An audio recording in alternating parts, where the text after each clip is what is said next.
professeur? Alors, je veux réagir sur la chloroquine parce que maintenant l'évidence scientifique émerge de partout, confirmant l'hypothèse les travaux scientifiques. Je crois que l'étude de Raoult elle est magnifique. Il y a plus de 3500 patients traités, ça marche.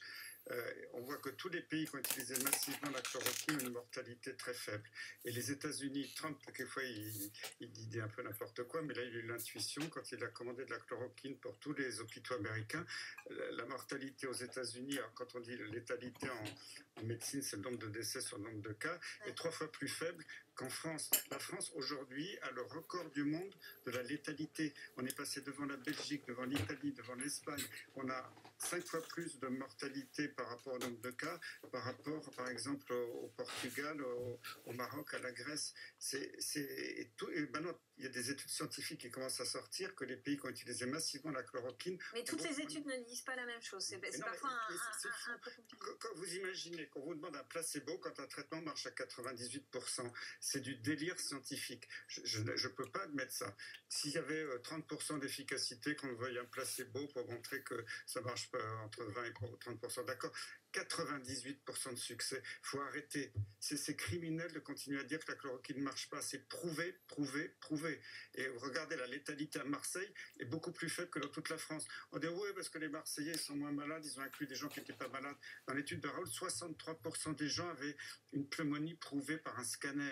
Alors on se posait aussi, professeur Perron, c'est est-ce que les plages vont pouvoir rouvrir cet été? Moi, je ne suis pas capable de vous le dire aujourd'hui. Ce qui est rassurant, c'est qu'on va dans tous les pays qui ont été touchés avant et en même temps que nous, et quelquefois après nous, c'est qu'on voit que pratiquement tous les pays ont passé le pic, ça commence à redescendre. Moi, je le vois dans mon hôpital, on a beaucoup moins de pression pour hospitaliser des malades. La réanimation, alors qu'on était sous extrême tension, on ne savait plus où mettre les malades il y a une semaine ou deux. Maintenant, ça y est, on souffle un peu. Donc je pense que ça va redescendre, mais après il faut être prudent parce qu'on sait que toute une partie de la population n'a pas été infectée, donc n'a pas d'immunité. Ce qui est rassurant, c'est que les pays qui ont été touchés avant nous, quand on regarde bien, il n'y a pas eu vraiment de deuxième vague. Il y a eu des petits ressauts dans différents pays, récemment à Singapour, mais c'était chez les immigrés qui étaient parqués dans des dortoirs et bon, les autorités ont géré ça très bien en faisant plein de tests de dépistage. Je pense qu'il peut y avoir une deuxième vague, il faut être très prudent, on n'est pas sûr, peut-être que le beau temps va jouer un rôle, mais on n'en sait rien. Habituellement, oui, ça joue un rôle, mais là, ce virus, il a un comportement qu'on ne connaît pas bien. Donc, moi, je crois qu'il faut que, avec les autorités, je suis d'accord, il faut suivre ça au jour le jour. Ouais.